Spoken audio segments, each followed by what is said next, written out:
આવે, એ જુનૂન આવે તમારી ફિલિંગ્સમાંથી, લાગણીઓમાંથી. સ્ટ્રેટ બેસ હોતા એ જ વ્યક્તિ જીતી શકે. કેપેસિટી બધાય ન હોય ભાઈ. એ જુનૂન હોવું જોઈએ, ફિલિંગ્સ હોવી જોઈએ, લાગણી હોવી જોઈએ. લાગણીઓમાંથી પેદા થાય, ઇમોશનમાંથી પેદા થાય. પણ તમને આ ઇમોશન કે તમને આ લાગણી કે તમારી અંદર એ જુનૂન પેદા નહીં થઈ શકે. તમારી અંદર એ જુનૂન પેદા નહીં થઈ શકે. એ જુનૂન એટલા માટે પેદા નહીં થઈ શકે કારણ કે આ તમે જેટલા બેઠા છો બધા જ લોકો ઇમોશનલેસ, લાગણી વગરના થઈ ગયા છો. એટલા બધા ઇમોશનલેસ થઈ ગયા છો, એટલા બધા ઇમોશનલેસ થઈ ગયા છો. કાલ સવારે તમારા મમ્મી પપ્પાને 10 ગાળ, 5 ગાળ કે 2 ગાળ કે કોઈ ગાળ આપે ને, તમને કોઈ ફરક પડે એમ નથી. તમને થાય નહીં સર બહુ ફરક પડે, ન સહન થાય, ખોટી અને વાહિયાત વાત છે. એનો મતલબ એવો થાય કે આ તમને ખબર નથી, અને જો ખબર છે તમને ફરક નથી. કા તમને ખબર નથી અને જો ખબર છે તો ફરક નથી. બાકી તમે એટલા ઇમોશનલેસ થઈ ગયા છો. ભગવાને છે ને પ્રાણીઓ પણ બનાવ્યા, મનુષ્ય પણ બનાવ્યા, પણ બેમાં ડિફરન્સ રાખ્યો છે. મનુષ્યની અંદર એક તત્વ ઉમેર્યું છે, એક કેમિકલ ઉમેર્યું છે જેનું નામ આપ્યું છે લાગણી, ઇમોશન્સ, જે તમારી અંદર હવે મરવા તરફ જઈ રહ્યું છે અને કેટલાય મરી ગયું છે. એટલા ફિલિંગલેસ થઈ ગયા છો, એટલા લાગણી વગરના થઈ ગયા છો. તમને કોઈ જ ફરક નથી પડતો. તમારા મમ્મી પપ્પાને કોઈ 5 ગાળ આપે એનાથી કોઈ ફરક નથી પડતો. તમને થાય કે ના ના સાહેબ બહુ ફરક પડે છે. ખોટી અને વાહિયાત વાત છે. આનો મતલબ એવો થાય કે તમને ખબર નથી અને કાં તમને ફીલ નથી. હું કહું કેટલી જગ્યાએ કેવી ગાળો મળે છે જેના તમને કોઈ જ ફરક નથી પડતો. કલ્પના કરો સવારના પોરમાં તમારે સ્કૂલ, કોલેજ, ટ્યુશન, કામ ધંધે જવાનું હોય. 7 વાગ્યામાં 6 વાગ્યામાં તમારા મમ્મી તમારા માટે ચા પાણી નાસ્તો કરવાની તૈયારી કરવા માટે કિચનમાં જાય. કલ્પના કરો એ સમયે મમ્મીને ખબર પડે કે ગઈકાલે કોઈ પણ કારણોસર દૂધ ઢોળાઈ ગયું, અત્યારે ખાલી થઈ ગયું. તમારી ચિંતા કરી અને ફટાફટ નજીકની કોઈ ડેરીમાંથી દૂધ લેવા માટે નીકળી જાય તાત્કાલિક માટે, કારણ કે રેગ્યુલર મોડો આવશે. અને દૂધ લેવા જાય અને તમારી સોસાયટીની કોઈ વ્યક્તિ એને મળી જાય, તમારા મિત્રની મમ્મી, અને એને પૂછે કેવું ચાલે તમારા ભણવાનું, તમારા છોકરાનું, તમારા મમ્મીને શું જવાબ દેતા હશે? એને 50 પ્રોબ્લેમ છે, એને તો કેટલી બધી તકલીફ છે, એને તો બચારાને આ તકલીફ છે, ઈચ્છા નથી થતી, મન નથી થતું, કંટાળો આવે છે, ફોકસ નથી થતું, ઓલું નથી થતું, આમ નથી થતું, મોબાઈલમાં ટાઈમ પાસ કરે છે, કોઈનું માનતો નથી, વાંચવા બેસતો નથી. અને કેટલી કમ્પ્લેન કરશે તો કદાચ સામેવાળાના મમ્મી એવો જવાબ દે, બહુ કહેવાય, મારો છોકરો સ્કૂલમાં એક ધોરણમાં ભણે છે, કોઈ તકલીફ નથી, એ એનું પોતાનું કરી જ લે છે, કેવું નથી પડતું, બરાબર બધું ચાલે છે, મોબાઈલ એટલો નથી લેતો, એના સમય લે છે ને એના સમય મૂકી દે છે, બધું જ કરે છે, બધું બરાબર છે. લાગે છે તારા જેવી માના દૂધમાં દમ નહીં હોય. એક માને આનાથી મોટી વિશ્વમાં કોઈ ગાળ ન હોઈ શકે કે કોઈ બહારની વ્યક્તિ ત્રીજું આવીને એવું કહી જાય કે માના દૂધમાં દમ નથી. આનાથી મોટી ગાળ આ મા માસ્તે આ પૃથ્વી ઉપર જીવતા કોઈ હોય જ ન શકે. આવી તો અસંખ્ય પ્રકારની ગાળો એ તમારા લીધે, તમારા કારણે ડાયરેક્ટલી ને ઇનડાયરેક્ટલી અમને મળી રહી છે. ફરક એટલો છે કે આ તમને ફીલ નથી થતું અને કાં તમને ખબર નથી, અને ખબર છે તો તમે ઇગ્નોર કરી રહ્યા છો, કારણ કે એટલા બધા પ્રેક્ટિકલ અને એટલા બધા બુદ્ધિશાળી વાહિયાત વિચારો તમારી અંદર છે. કેટલાક એમ કહે છે કે સર અમને ગુસ્સો બહુ આવે છે, એગ્રેસિવનેસ બહુ આવે છે, જેમ તેમ બોલાઈ જાય, જેમ તેમ કહેવાઈ જાય છે નાની વાતમાં. શું ખાસ ગુસ્સો આવે છે ભાઈ? કોઈક દિવસ છે ને તમારા જીવનની આ ગુસ્સાની વ્યાખ્યાને સમજવા પ્રયત્ન કરજો ભાઈ. તમને જે આવે છે ને એ ગુસ્સો નથી હો, એ મૂર્ખતાનું પ્રદર્શન છે. તમને જે આવે છે ને એને આવેગ અને આવેશ કહેવાય. એ આવેગ અને આવેશની અંદર આવી અને તમે મૂર્ખતાનું પ્રદર્શન કરો છો અને જેમ તેમ બોલો છો અને જેવા તેવા શબ્દ બોલો છો. એ ગુસ્સો નથી. ગુસ્સો આવ્યો તો ગુસ્સાની કોઈની વ્યાખ્યા સમજવી હોય ને ભાઈ, તો કોઈની જાણી લેજો. ગુસ્સો આવ્યો તો ગાંધીજીને. અંગ્રેજો જ્યારે એને ટ્રેનમાંથી કાઢી મૂક્યા ને ત્યારે ગાંધીજીએ કીધું હતું કે જેમ તમે મને ટ્રેનમાંથી કાઢી મૂક્યો ને એવી રીતે એક એક અંગ્રેજને પકડી અને ભારત દેશમાંથી કાઢી મૂકીશ. 50 વર્ષે કરીને બતાવ્યું. એનો ગુસ્સો હતો. ગુસ્સો આવ્યો તો ભગતસિંહને કે લાલા લજપત રાયને લાકડી કેમ મારી? એ સાયમનને 24 કલાકમાં મારીને બતાવીશ. મારીને બતાવ્યા, ફાંસી સુધી જતા રહ્યા. એ ગુસ્સો હતો એનો. ગુસ્સો આવ્યો તો સરદાર પટેલને કે મારો દેશ એક કેમ ન થાય, કરીને બતાવ્યું. ગુસ્સો આવ્યો તો અબ્દુલ કલામને કે મારા દેશ પાસે એ એટોમિક રિસર્ચ કેમ ન હોય, મારા દેશ પાસે મિસાઇલ કેમ ન હોય, કે કરીને બતાવ્યું. આવો જો તમને ગુસ્સો આવતો હોય ને ભાઈ, આવું જો જુદું આવતું હોય ને તો તમારી જાત ઉપર અને તમારા સ્ટડી ઉપર કાઢી લેજો, તમારા કેરિયર ઉપર કાઢી લેજો. બાકી યાદ રાખજો, તમને જે ગુસ્સો આવે છે ને ગુસ્સો નથી, એ આવેગ અને આવેશ છે.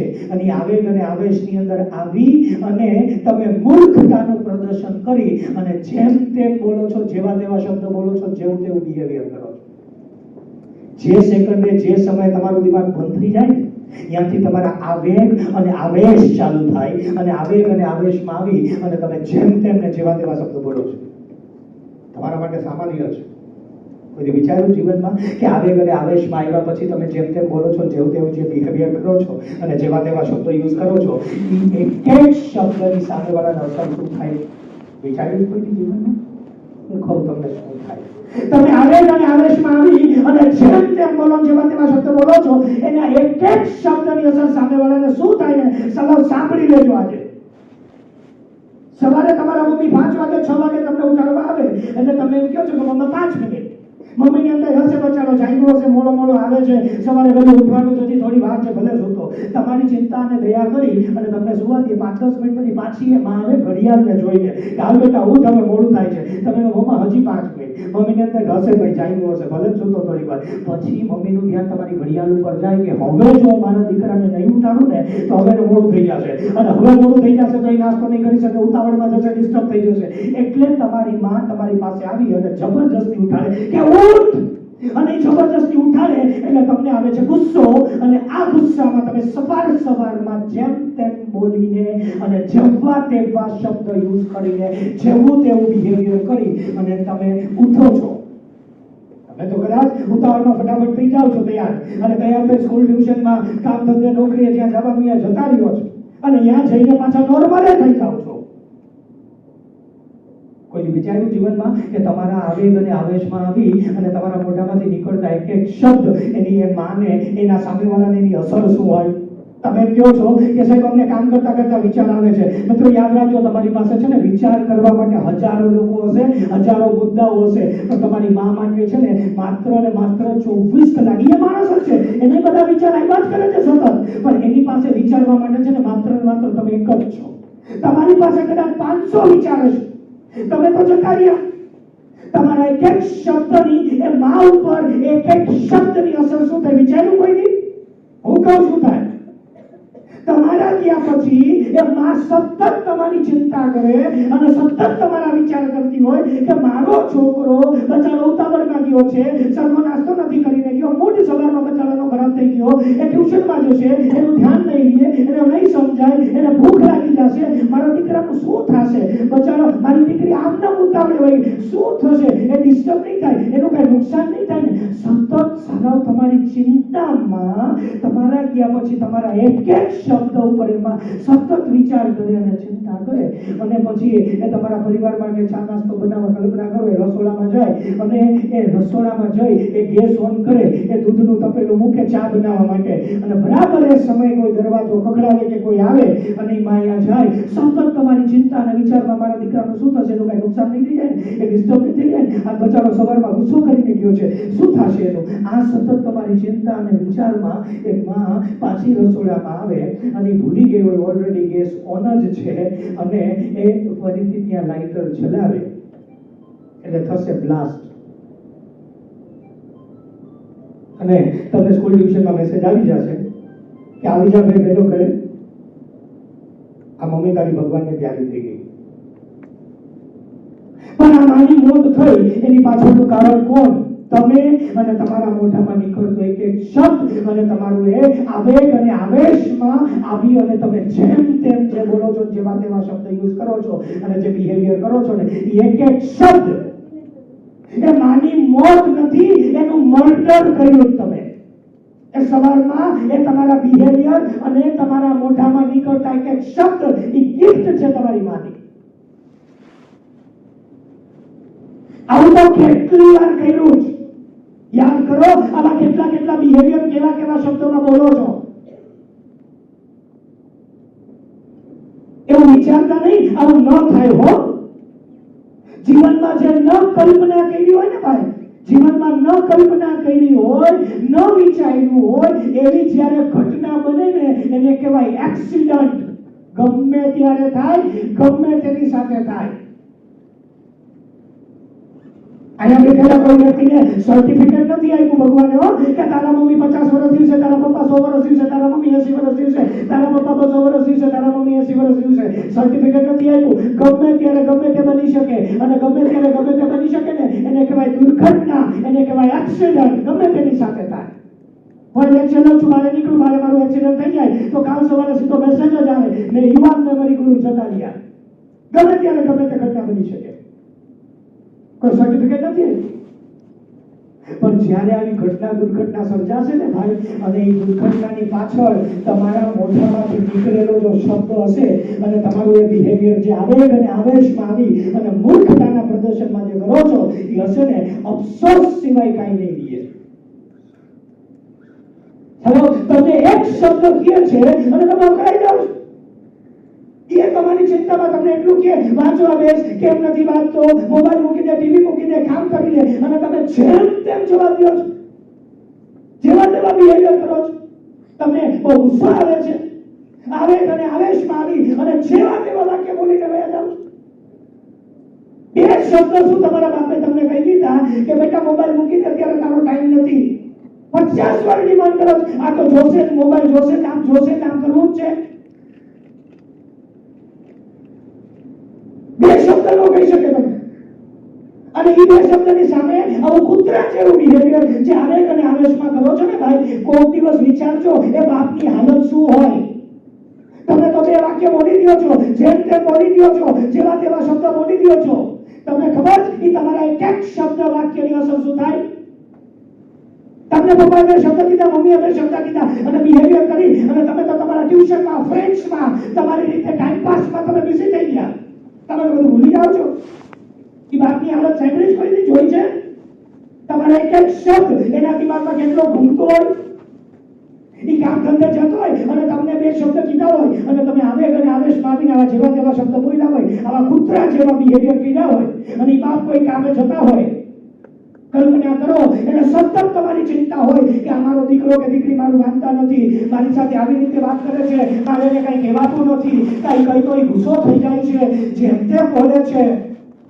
સતત તમારી ચિંતા, ભવિષ્યમાં આનું શું થશે, આને કેટલું સમજાવું, કેવી રીતે સમજાવું, કેનું માનતો નથી, આ પ્રોબ્લેમ છે, ઓલો પ્રોબ્લેમ છે, કઈ બોલાતું નથી, મોબાઈલ મૂકતો નથી, ભણવા બેસતો નથી. સતત તમારી ચિંતા અને વિચાર, સતત તમારી ચિંતા અને વિચાર. તમારા પપ્પા કલ્પના કરો કામ ધંધે નોકરી ઉપર બાઈક કે કારમાં જતા હોય ભાઈ, અને રસ્તામાં ટ્રાફિકમાં ક્યારેક ધ્યાન થઈ જાય ને એટલે થશે એક્સિડન્ટ. એક્સિડન્ટ માટે છે ને ભાઈ માઇક્રો સેકન્ડની ભૂલ જોઈએ હો, મેજર ભૂલ ના જોઈએ. ધ્યાન થઈ જાય અને માઇક્રો સેકન્ડની ભૂલ થઈ જાય અને થશે એક્સિડન્ટ અને એ બાપનું થશે અહીંયા મૃત્યુ. પછી એ લાશ આવશે ઘરે. પછી તમારા મમ્મી તમને બોલાવશે કે હાલ બેટા હવે ફ્રી થઈ ગયો તો મિત્રમાંથી, સોશિયલ મીડિયામાંથી ઘરે આવ. તમે ઘરે જાઓ, કલ્પના કરો એ બાપની લાશ અહીંયા પડી હોય અને ધોરું કપડું ઓઢાડેલું હોય એટલે તમારી મમ્મી બાજુમાં આવીને કહેશે, લે બેટા આ પપ્પાનો મોબાઈલ, તારે પર્સનલ મોબાઈલ જોતો હતો ને, આ બીજો લે, રાઈટમાં હવે ગેમ રમ, આ પપ્પા તને ગિફ્ટ દઈને ગયા છે. હવે તારે વાંચવાનું કોઈ નહીં કે, હવે ભણવાનું કોઈ નહીં કે બેટા. પણ આ બાપની મોત થઈને એની પાછળનું કારણ કોણ? તમે અને તમારા મોઢામાંથી નીકળેલો એક એક શબ્દ કે તમે જે આ મૂર્ખતાના પ્રદર્શનમાં આવી અને તમે જેમ તેમ બોલો છો ને જેવા તેવા શબ્દ બોલો છો અને બિહેવિયર કરો છો. પછી થશે તમને અફસોસ. એ અફસોસ શું કામ તમારે કે બાપ જતો રહ્યો?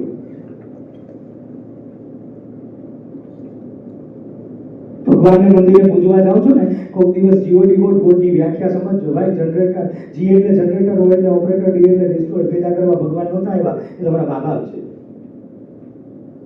કેટલા એમ કે છે મારા મમ્મી પપ્પા મને સમજતા જ નથી, મને સપોર્ટ જ નથી કરતા, એ તો આવા છે, એ તો તેવા છે, એ તો આખો દી ટકટક કરતા હોય, એ તો આમ કરતા હોય.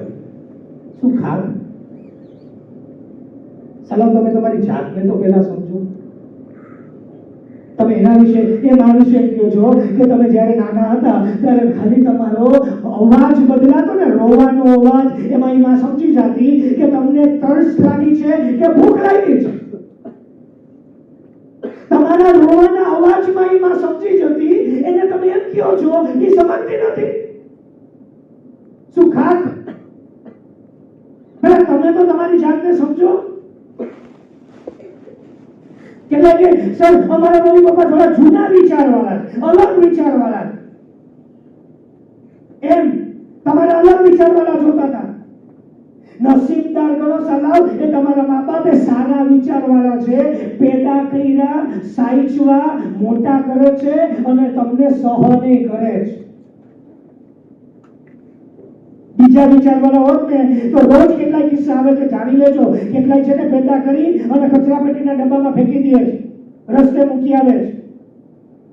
જો એવા વિચાર હોત ને તો તમે કોઈ કચરા પેટીના ડબ્બામાં સડતા હોત અને રસ્તામાં ક્યાંક ભીખ માંગતા હોત. અને અત્યારે જે હસવું આવે છે ને, એટલી હલકી કક્ષાનું હસવાનું ન આવતું હોત.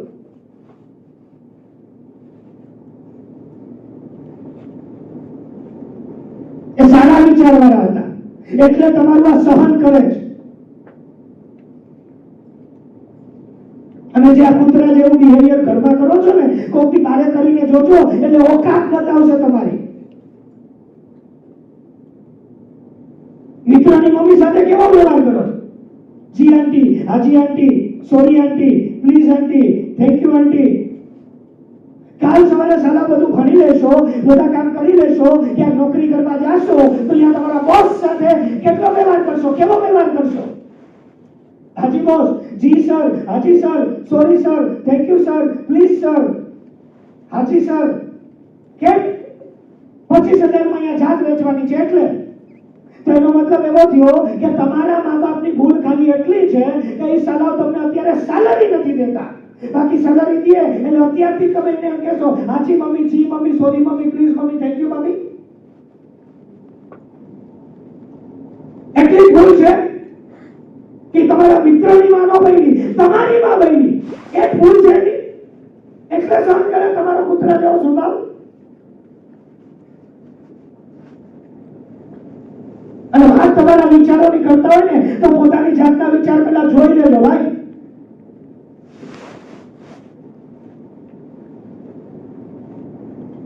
આખા ગામને સોરી પ્લીઝ થેન્ક યુ કહેવું ને એ મશીન વર્ક છે, કહી શકશો. કેટલાને કહું છું કે આખો દિવસ સોશિયલ મીડિયા લઈને બેઠો છે, હવે તું તારું અગત્યનું વર્ષ છે, મોબાઈલ મૂકી દે, ફ્રેન્ડ્સ મૂકી દે. તો કેટલાય કહે છે કે સર એ ફ્રેન્ડ્સ કેમ મુકાય? ફિલિંગ્સ છે. શું ખાસ ફિલિંગ? સલાવ છે કે પેદા કર્યા 15 વર્ષ ત્યાં તમને આવા કૂતરા જેવો સ્વભાવ સહન કરે છે. આવા વિચિત્ર આવેગ અને આવેશમાં તમે જેમ તેમ બોલો, આ બધું સહન કરે છે. એમાં તમને ફિલિંગ નથી થઈ. અને ઓના 4 મેસેજ આવે છે, એમાં ફિલિંગ થાય તમને. એ મિત્રો 10 મિનિટ તમારી હારે રહે છે, એમાં ફિલિંગ થાય તમને. એ ફિલિંગ નથી ભાઈ. એ ફિલિંગ નો ગોતી અનુભવ કરવો હોય ને તો ઘરે છે ને એ ફિલિંગ નો દરિયો બેઠો છે. અને ફિલિંગ એટલે પ્રેમ. એ પ્રેમ, લાગણી, એ ફિલિંગ યાદ રાખજો ભાઈ. ફિલિંગ, પ્રેમ, લાગણી છે ને એ ક્યારેય કોઈ દિવસ કોઈના જીવનની નબળાઈ ન બને, તાકાત બને. તમારા વાહિયાત કક્ષાના, હલકી કક્ષાના પ્રેમની વ્યાખ્યાની વાત નથી કરતો.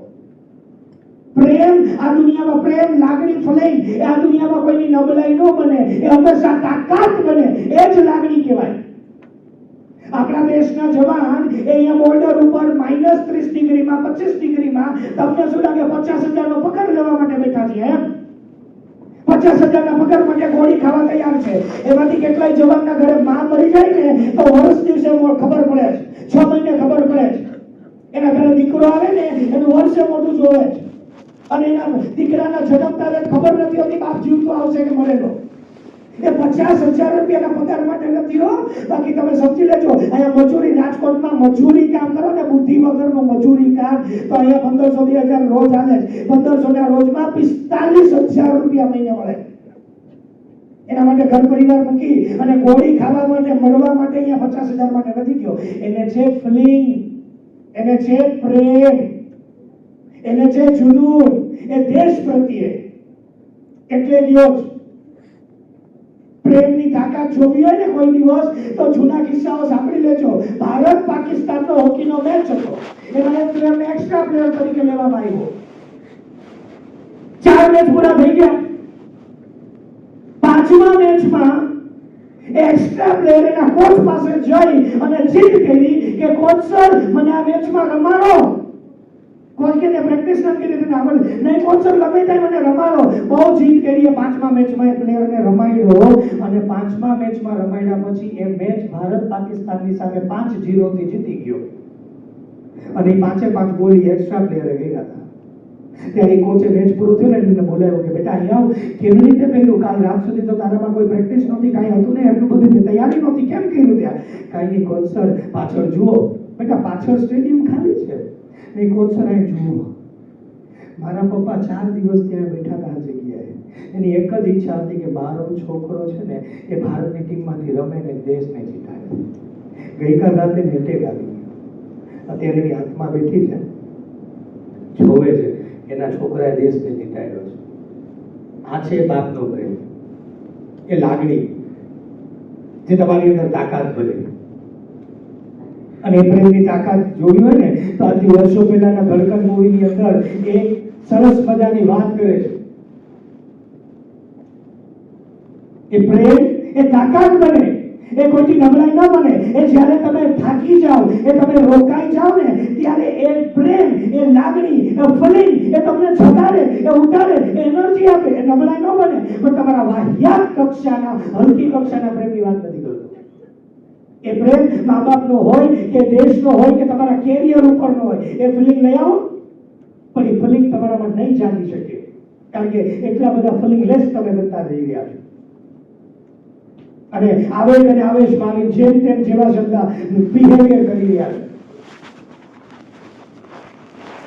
આખા ગામને સોરી પ્લીઝ થેન્ક યુ કહો છો. કોઈ દિવસે માને જઈને કીધું કે મમ્મી થેન્ક યુ, બહુ સારા વિચારવાળી છો, પેદા કર્યો અમને સાઈડમાં સહન કરસ અને હજી અમને સહન કરી રહી છો, અમને રાખી રહી છો, મમ્મી સોરી. આવા કેટલી વાર બિહેવિયર કર્યા, પણ ભગવાનનો ધન્યવાદ કે આવી કોઈ દુર્ઘટના આપણા જીવનમાં નથી બની મારા બિહેવિયરથી. સોરી નહીં, અહીંયા નહીં કહી શકાય, કારણ કે ગામમાં નાટક હોય. અને તમે જેને ફિલિંગ કહો છો ને પ્રેમ કહો છો ને, આ ફિલિંગ અને પ્રેમનો અનુભવ કરવો હોય ને, એ લાગણીનો દરિયો અને એ પ્રેમનો દરિયો છે ને, એ ઘરમાં બેઠો જીવતો. આજે ઘરે જઈને ખાલી પ્રયોગ કરજો. કોઈની માની સામે જઈને ખાલી એટલું કહેજો કે મમ્મા સોરી. મારી ગેરંટી 1 માઇક્રો સેકન્ડમાં ઈ માં છે ને કાંઈ પણ કારણ જાણ્યા વગર તમે આ શબ્દ બોલશો ને મમ્મા સોરી, મારી ગેરંટી 1 સેકન્ડની અંદર છે ને એમાં રોઈ દેશે. બેટા શેનું સોરી? શું સોરી દીકરા? શું થયું? કાંઈ નો સોરી હોય, તારું કામ કરવાનું દીકરો. એ છે એની ફિલિંગ, એ છે એની લાગણી, એ છે એનો પ્રેમ. કાંઈ પણ કારણ જાણ્યા વગર એમાં રોઈ દેશે સેકન્ડની અંદર. ગામમાં આઈ લવ યુ કહેવા માટે 24 કલાક જે કરો છો એ કોક દિવસ માને કીધું? કેમ? હલકી કક્ષાની વ્યાખ્યા નોલેજ. કોક દિવસ સવારે એ તૈયાર થઈ, નાઈ ધોઈને તૈયાર થઈને માને જઈ અને હકી કરીને કહેજો મમ્મા આઈ લવ યુ. મારી ગેરંટી ભાઈ, તમારી મમ્મી છે ને આવનારા 6 મહિના સુધી એકલી ખુશ રહેશે. એકલી કારણ વગર, કોઈ પણ કારણ વગર એકલી ખુશ રહેશે. એ છે એનો પ્રેમ, એ છે એની લાગણી. પણ આ એ લાગણીનો દરિયો છે ને જીવતો ઉભો છે. પહેલાના જમાનામાં ગુરુદેવો ભવ, માતૃદેવો ભવ, પિતૃદેવો ભવ પગે લાગતા હતા. એ કાંઈ એક્સરસાઇઝ નહોતી હો. એ એનર્જી ટ્રાન્સફર થતી હતી. એ તમારા મા બાપ, એ ગુરુજનો એ ખુશ થાય અને તમારા માથા ઉપર જે હાથ મૂકે ને એ એનર્જી ટ્રાન્સફર થાય. પણ એ તમારા મા બાપની તમે મળતી નથી. કેમ? તો કે ઓલવેઝ કમ્પ્લેનની સાથે જીવે છે અને તમારા વિચિત્ર બિહેવિયર સાથે જીવે છે.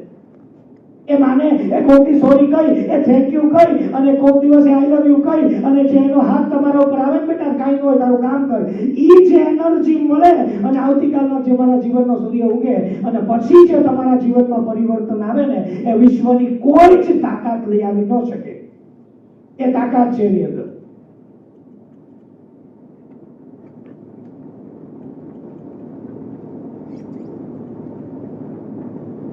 બીજું યાદ રાખજો, તમારા મમ્મી પપ્પા આખો દિવસ 90% લે, 95 લે, પેલો રેન્ક લઈ આવ, આવી જે વાત કરે છે ને એ તમારા 95% ના મોથા નથી હો. આ યાદ રાખી દેજો.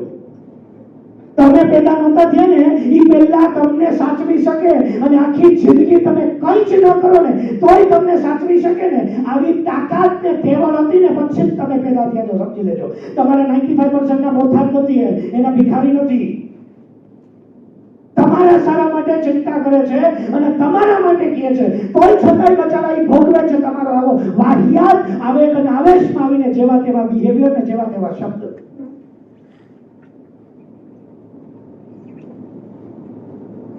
ગામમાં જે વ્યવહાર કરો છો, જે બિહેવિયર કરો છો, એવું બિહેવિયર ઘરમાં કરી લેશો એ એના માટે ગોલ્ડ મેડલની વિશેષ છે ભાઈ.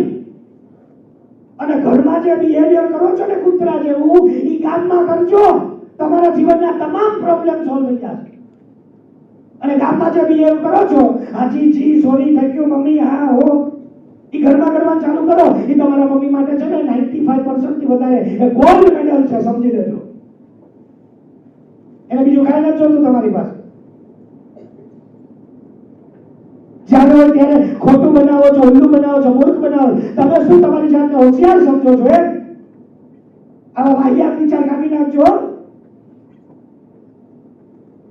બધી જ વાત મળે છે ને પણ એને તમારા ઉપર પ્રેમ છે, લાગણી છે ને, ફિલિંગ છે ને એટલે એ નજરઅંદાજ કરે છે અને મૂર્ખ બને છે.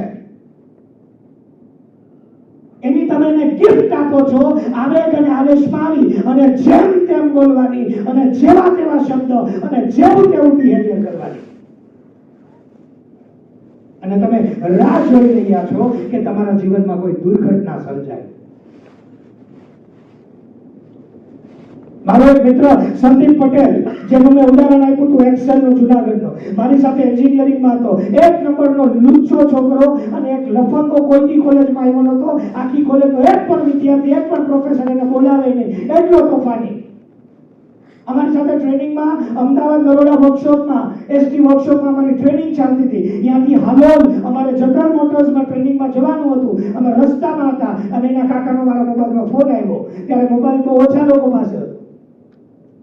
મને કે સંદીપ છે, બસમાં આગળ બેઠો. મને કે કઈ કહેતા નહીં, એને જલ્દી જુનાગઢ મોકલો.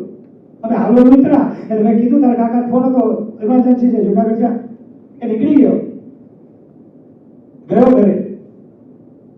ઘરે જોયું દુર્ઘટના સર્જાયેલી હતી. એના પપ્પાનું ડેથ થઈ ગયું હતું, લાશ હતી. એના મમ્મીને 400 ડાયાબિટીસના પેશન્ટ, બેભાન થઈ ગયા હતા. એકનો એક છોકરો હતો. એના પપ્પાની એક જ ઈચ્છા હતી, ખાલી એક જ ચિંતા, એક જ ઈચ્છા કે મારો છોકરો ખાલી એન્જિનિયર થઈ જાય અને એનું ઘર ચલાવતો થઈ જાય, બસ એટલું ઘણું. એના પપ્પાએ ધીરુભાઈ અંબાણી બનવાનું નહોતું કીધું, પેલો નંબર લાવવાનું નહોતું કીધું, 90% લાવવાનું નહોતું કીધું. એટલું જ કીધું કે ભાઈ તમે અમે આ કિડની વેચીને આવી પરિસ્થિતિમાં ખર્ચા કરીને પૈસા નથી તો ગમે એમ કરીને કર્યું છે.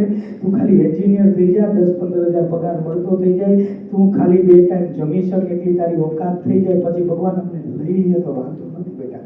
આટલી જ આ બાપની ઈચ્છા હતી, આટલી જ ઈચ્છા હતી. સંદીપને નહોતું સમજાતું.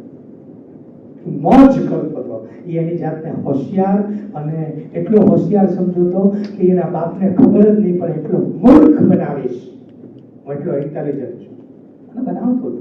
એના બાપને નહોતી ખબર સંદીપ શું કરતો. આ ઘટના પછી સંદીપનું થયું હૃદય પરિવર્તન. પછી સંદીપે આવ્યો, સિન્સિયરલી ભણવાનું ચાલુ કર્યું. એન્જિનિયરિંગમાં ટોપ 10માં નંબર હતો. પછી માસ્ટર ડિગ્રી કરી. અત્યારે આ ઘટનાને 15 વર્ષ 20 વર્ષ થઈ ગયા. અત્યારે સંદીપ જૂનાગઢના ટોપ 50માં એટલા અમીર પૈસાદાર વ્યક્તિમાં આવે છે. એના ઘણા શોરૂમ પણ છે, જીવનમાં ખૂબ સફળ છે, સારો ઘર પરિવાર છે, સુખી સફળ છે. શું કામનો રહે? બાપ તો જતો રહ્યો, આ બધી ઈચ્છાઓ લઈ. તમારું આવું થશે. ભગવાન ન કરે એવી કોઈ દુર્ઘટના સર્જાય, તમારો આખો પરિવાર કોઈ બસમાં કોઈ મંદિરે દર્શન કરવા જતો હોય અને એક્સિડન્ટ થઈ જાય, આખો પરિવાર ભગવાનને પ્યારો થઈ જાય અને તમે તેથી સ્કૂલની ટેસ્ટમાં ગયા હોય એટલે ન ગયા હોય, તમે એક જ જો પાછળથી વધો. યાદ રાખજો, તમારા સ્નેપચેટના 1000 ફ્રેન્ડ હોય, ફેસબુકના 1000 ફ્રેન્ડ હોય, સ્ટોરી મૂકી દેશો, મા બાપને આખો પરિવાર જતો રહ્યો છે. હું સાવ લુખો થઈ ગયો છું, લાવારીસ થઈ ગયો છું, હરામ બરાબર સલામ એક રોટલી કોઈ દેવા આવે તો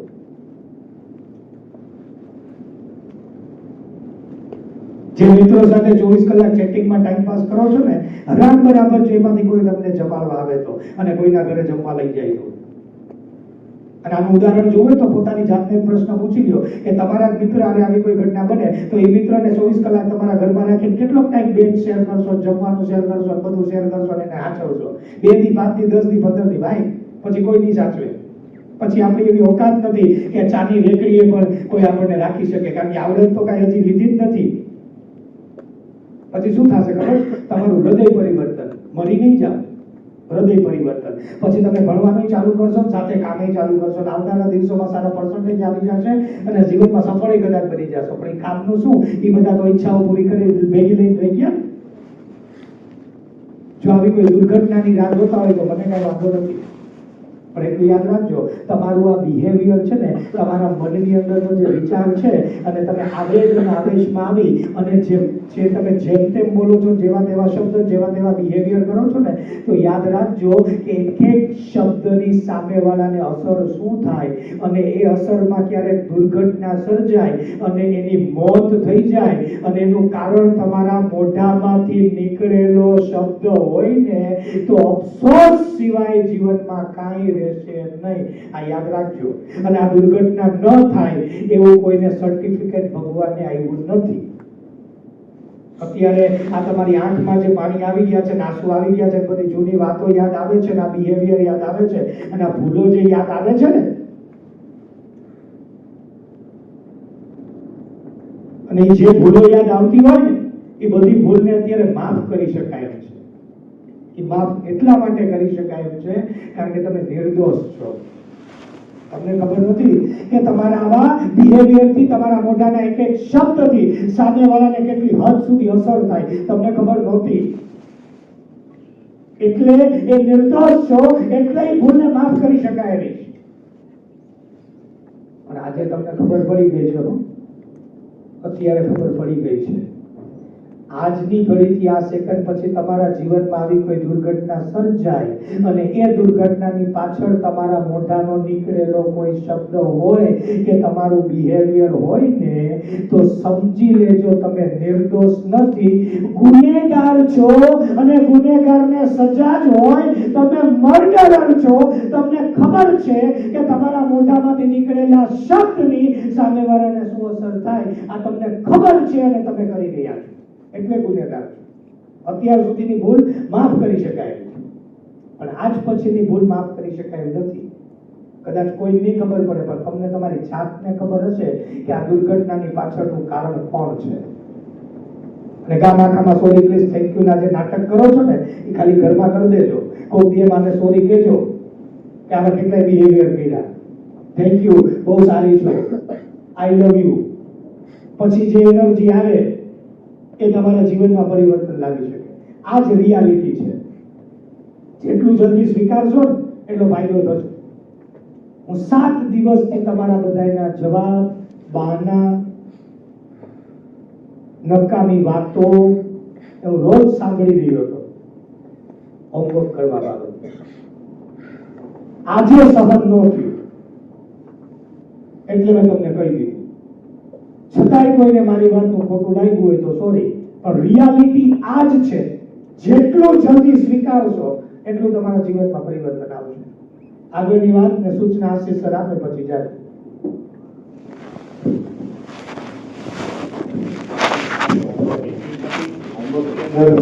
આપણો મેમરીનો પેજ નંબર હિસાબે કેવી રીતે યાદ રાખવું એનો એક ટોપિક બાકી છે. એ આવતીકાલે આપણે શીખશું.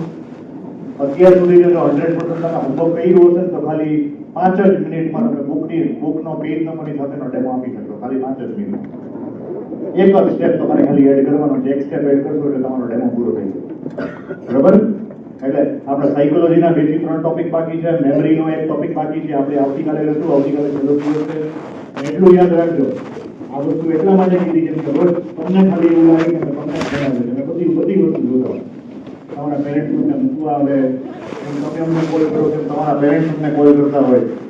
ગઈકાલે પેરેન્ટ્સનો કોલ આવ્યો હતો કે સર હવેનો જમાનો કેટલો બદલી ગયો નહીં.